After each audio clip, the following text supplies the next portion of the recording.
3 weeks ago, I made my best friend cry. He was sitting right there, and he was describing, in detail, the taste of a worm he ate on a dare when he was 9 years old. He remembered the grass stains on his knees. He remembered the kid who dared him. He remembered being so embarrassed that he went home and didn't tell his mum for 2 years. The problem? He was in another country that day. I have the passport stamp.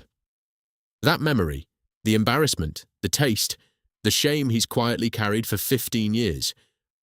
I built it, in 15 minutes, using a technique developed by one of the most dangerous psychologists alive. Before I show you exactly how I did it, I need to ask you something. Think of your most embarrassing childhood memory, the one that still wakes you up at 2 a.m., the one you've never told anyone, not really, the one that makes you wince in the shower for no reason 10 years later. Got it? Good. Because by the end of this video, there's a real chance that memory never happened the way you think it did. There's a real chance some of it never happened at all. Her name is Elizabeth Loftus. She's a professor at UC Irvine. She's testified in over 300 criminal cases, including Ted Bundy, and for 50 years she's been proving the same thing, over and over, in courtroom after courtroom, study after study. Your memory is not a recording. It is a story, and stories can be edited. She calls it the misinformation effect. I call it the most unsettling thing I've ever read about in my life. I'm going to prove it to you right now, on you personally. Are you ready? I'm going to read you 8 words. Don't write them down. Don't pause the video. Just listen. Pillow. Night. Dark. Blanket. Tired. Rest. Dream. Snooze. Now, without scrolling back, without rewinding, I want you to answer honestly. Did I say the word sleep?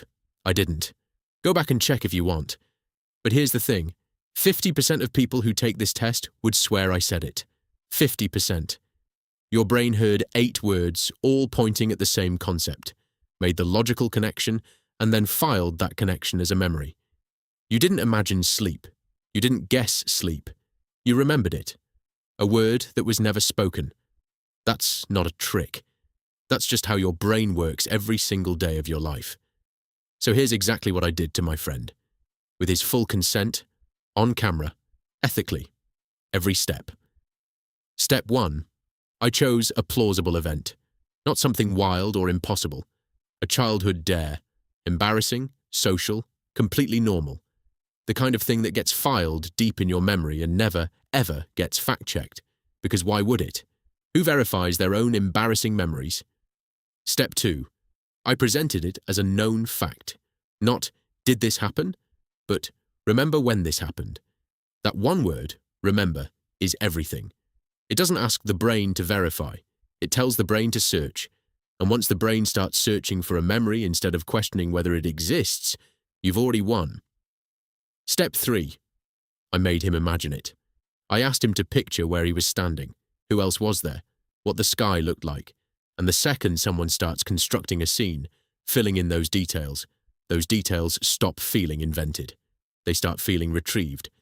The brain cannot tell the difference between a memory it found and a memory it built.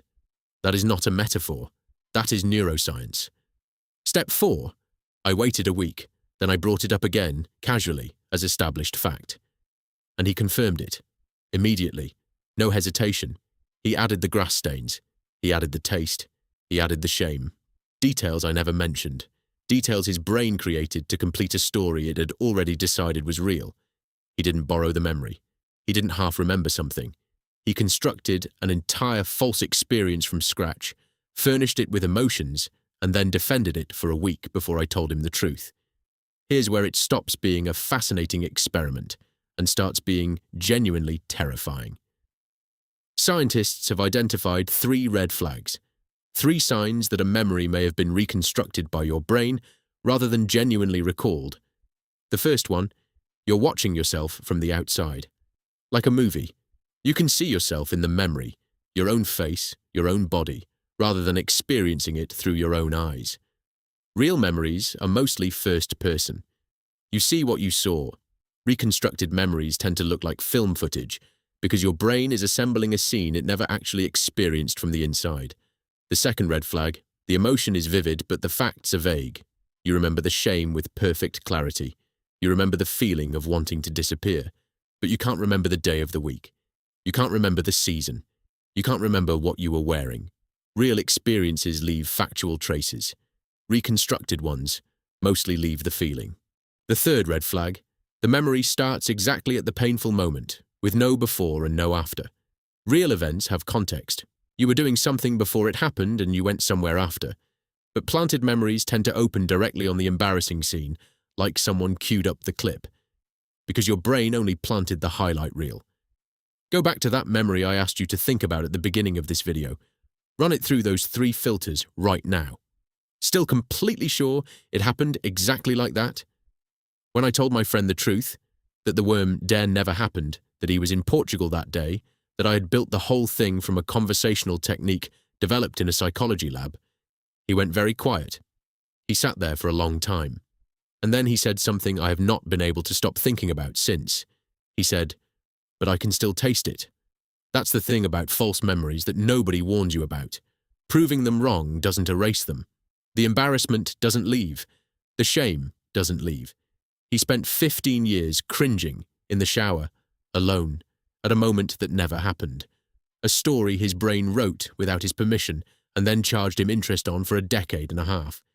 And if I could build that in 15 minutes, with no equipment, no drugs, no hypnosis, just a conversation, then how many of your most painful memories were built the same way? By a parent's offhand comment at the dinner table, by a photograph that got misread, by a story someone told about you at a family gathering when you were too young to push back. How many of the things you cringe about most were constructed by a brain that was just trying to fill in the blanks? How many of the things you hate yourself for never actually happened? Your memory is not a hard drive saving files. It is a novelist. It has been writing your story your entire life, and it has never once asked you to fact-check the manuscript. Make sure to like the video and subscribe to The Neural Fire.